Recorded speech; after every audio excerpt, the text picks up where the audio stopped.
Avatar is set in the year 2154. By this time, Earth's natural resources have been almost completely exhausted. To survive, humanity looks beyond the planet. A powerful corporation known as the Resources Development Administration travels to a distant moon, Pandora. Located in the Alpha Centauri system, Pandora contains a rare mineral called unobtainium, extremely valuable and worth immense risk.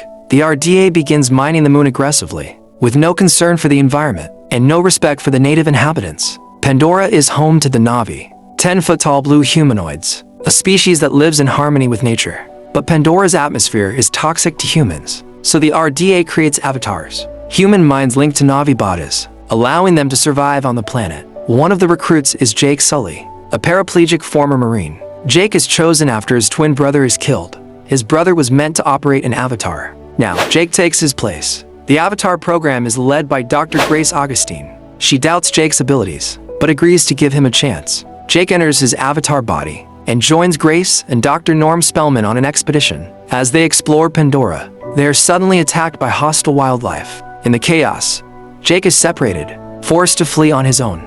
He is nearly killed, until he is saved by a Na'vi woman. Her name is Neytiri. She takes Jake to her clan's home tree, where he is introduced to their way of life, their beliefs, their culture, a world where everything is connected. Jake eventually returns to the RDA base. There, he meets Colonel Quaritch, the head of security. Quaritch offers Jake a deal, information about the Na'vi, and the location of their home tree, in exchange for something Jake desperately wants, the permanent use of his legs. The home tree sits on a massive deposit of unobtainium. As Jake continues living among the Na'vi, he gains their trust, learns their ways, and is formally accepted into Neytiri's clan. Jake and Neytiri grow close. They fall in love and choose each other as mates. But Jake begins to feel guilt. He knows he is being used as a spy, and that the RDA is destroying Pandora. In defiance, Jake disables a mining bulldozer, trying to protect sacred land. RDA Administrator Parker Selfridge grows frustrated.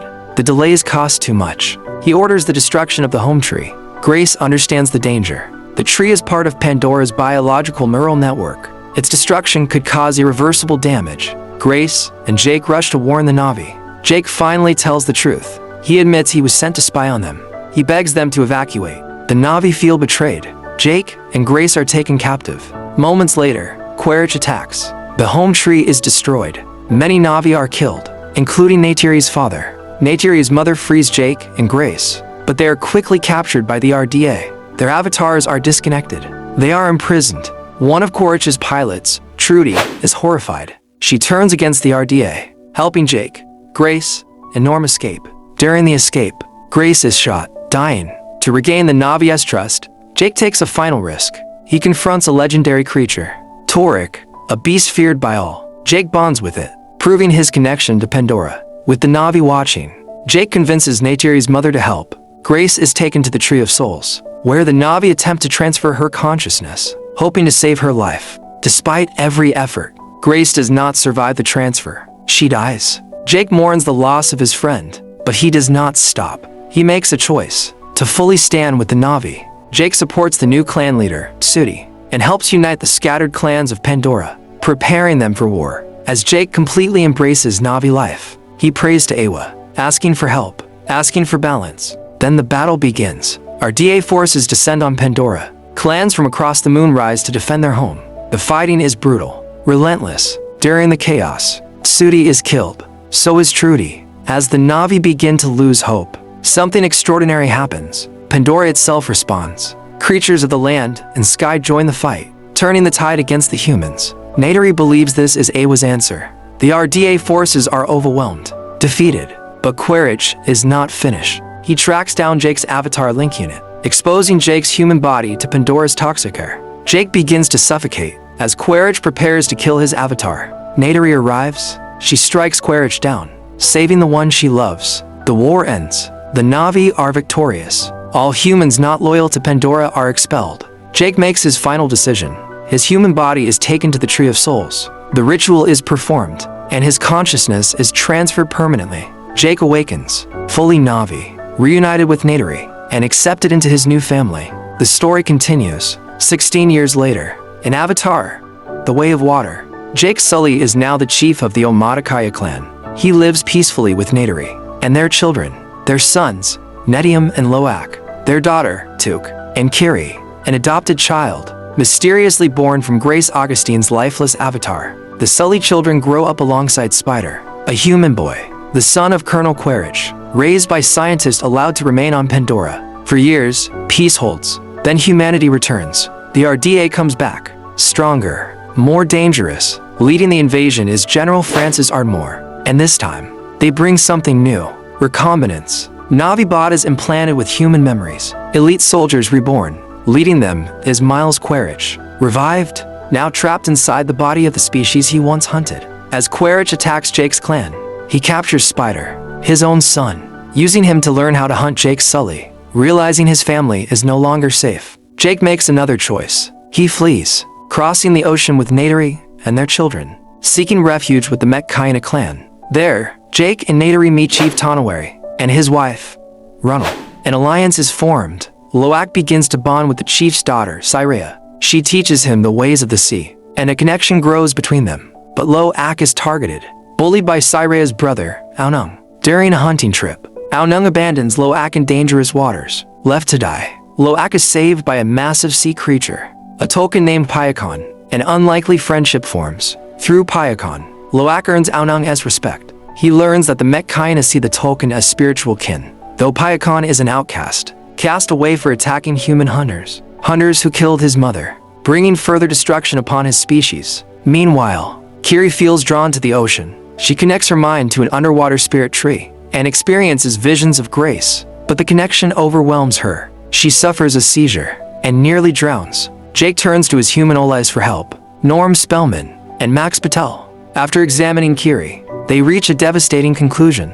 She suffers from epilepsy, and if she ever links with the spirit tree again, it could kill her. At the same time, Quaritch is closing in. He tracks Norm and Max, leading him toward the Metkayina territory. Quaritch brings Spider with him, his son. Spider tries to teach his father about the Navi, their beliefs, their way of life. To reach the water clans, Quaritch joins forces with an RDA marine unit. He seizes control of a massive vessel, the Sea Dragon. On board is marine biologist Dr. Ian Garvin, and the ship's ruthless captain, Tolkien hunter Mick Scoresby. Years earlier, Garvin discovered something disturbing. Tolkien produced a substance called amrita, a liquid capable of stopping human aging. Since then, Scoresby has been slaughtering them, harvesting amrita without mercy.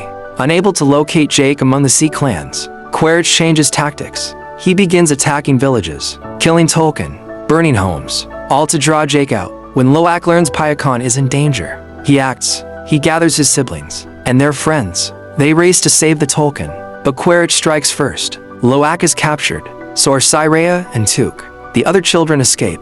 When Jake learns his children are in danger, he does not hesitate. Alongside the Metkayina, he enters the battle. Chaos erupts at sea. Pyakon finds Scoresby and takes revenge. The Sea Dragon is damaged. Scoresby loses his arm, left helpless in the open ocean. As Kiri and Aonung flee underwater, RDA vessels pursue them, cornering them.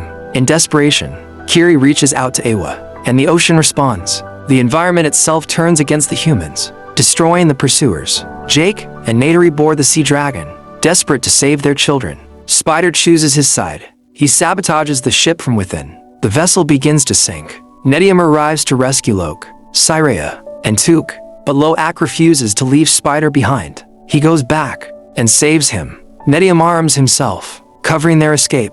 Then it happens. Netium is shot. He dies in his family's arms. Grief consumes them, but the battle is not over. Quaritch captures Kiri and Tuk, using them as bait, forcing Jake into one last confrontation. Quaritch holds Kiri at knife point, demanding Jake's surrender. Neytiri responds with fury. She seizes Spider, holding him the same way. Despite his loyalty to her family, Quaritch hesitates. He cannot lose his son. He backs down, but the Sea Dragon continues to sink, dragging everyone into the depths. Underwater, time runs out. Kiri saves Tuk and Neytiri. Jake confronts Quaritch, strangling him, leaving him behind. Jake is rescued by Loak and Pyakon. Spider finds Quaritch, saves him, then makes his choice. He leaves his father behind and returns to the Sully family. In the aftermath, Jake and Neytiri mourn Netium. They give him a traditional Metkayina funeral, returning his body to the spirit tree. Chief Tonawari accepts the Sullys